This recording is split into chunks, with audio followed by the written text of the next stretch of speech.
Bonjour à tous et bienvenue sur boursicoté.com pour cette nouvelle analyse technique du CAC 40 en clôture avec une séance qui confirme un petit peu l'impression que l'on avait hier, à savoir ici une fin de dynamique, malgré une ouverture sur un gap haussier, on était revenu, on avait vite comblé, on avait donc clôturé en dessous, on avait testé cette zone des 7335 points, je vous avais indiqué que tant que l'on tenait cette zone, la dynamique pouvait rester haussière.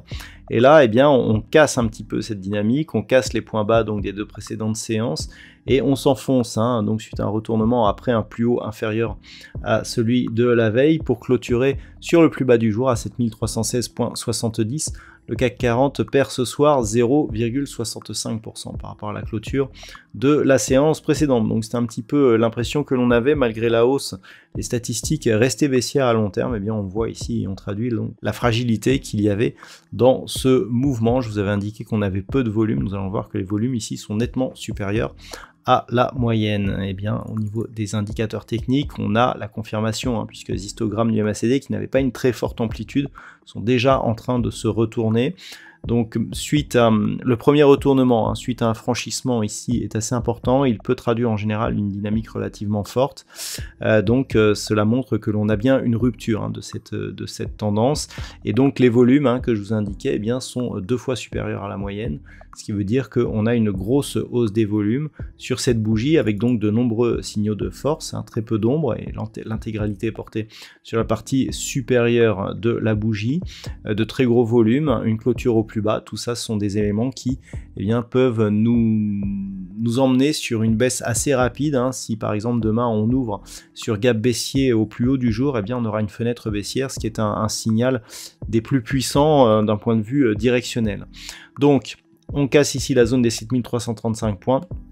Ceci dit, tant que l'on reste au-dessus des 7250, on est toujours dans cette zone ici de neutralité. Au niveau du palmarès des valeurs, alors nous avons Téléperformance qui gagne 2,12%, Veolia Environnement plus 1,66%, Unibail Rodamco, Airbus et Eurofins Scientifique sont juste au-dessus des 1% en termes de gains. Au niveau des plus fortes baisses, alors le gadin du jour, c'est Pernod Ricard, moins 6,74%, LVMH aussi, comme tout le secteur du luxe, perd 2,71%. Tout le secteur du luxe ne perd pas 2,71, mais en tout cas, on est à la traîne au niveau du classement des meilleures valeurs de l'indice. Hermès, L'Oréal, Publicis Group, Kering sont juste derrière. Alors, que dire de cette séance juste avant, en plus, le chiffre majeur de la semaine au niveau du chômage américain, donc qui aura lieu demain, donc le NFP, c'est que on a une extrême prudence au niveau des marchés. Donc on repasse ici sur la zone des 7335. Je ne vais aborder ici que l'aspect technique de cette configuration. Le côté macro, vous pouvez le retrouver un petit peu partout. Donc clairement, ce qui est notable ici, c'est cette hausse qui s'était faite avec peu de volume, peu de conviction, des gaps haussiers qui s'ouvraient mais qui étaient tout de suite vite comblés. Et donc une invalidation avec ici un gap qui s'ouvre comblé et on clôture au-delà. Là clairement on est dans un vrai signal de retournement technique qui pourrait nous ramener au minimum sur la zone des 7250 points.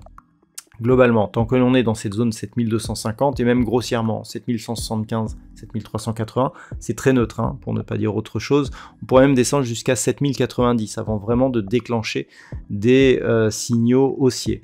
Donc on a le temps. Un retour ici sur ces zones est tout à fait plausible. 7175 pourrait être revu d'une manière assez rapide.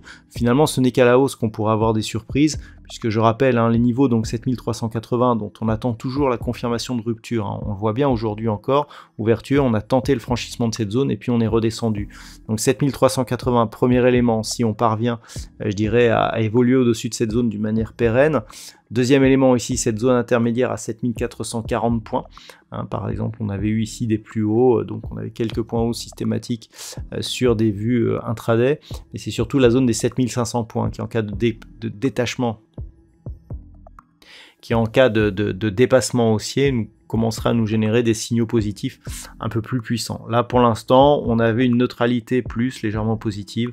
On retombe dans une neutralité totalement neutre, hein, si j'ose dire. Voilà, donc ce que l'on peut dire sur ce point en clôture. D'un point de vue statistique, on reste dans une probabilité d'évolution baissière. Alors par contre, c'est en train de se creuser un petit peu. On a pas mal d'occurrences, un grand nombre d'occurrences, un beau potentiel. Donc là, d'un point de vue statistique, on a beaucoup plus de probabilité de poursuivre la baisse que de rebondir. On pourra avoir une espèce de neutralité demain, mais globalement, dès la semaine prochaine, eh bien, on pourrait avoir une baisse relativement marquée, éventuellement petit rebond technique demain, mais là les statistiques sont vraiment très baissières pour ce jour. Voilà donc ce que l'on peut dire pour ce soir. Je vous souhaite donc de passer une bonne soirée, on se retrouve dès demain pour d'autres analyses techniques, toujours sur le site boursicoté.com.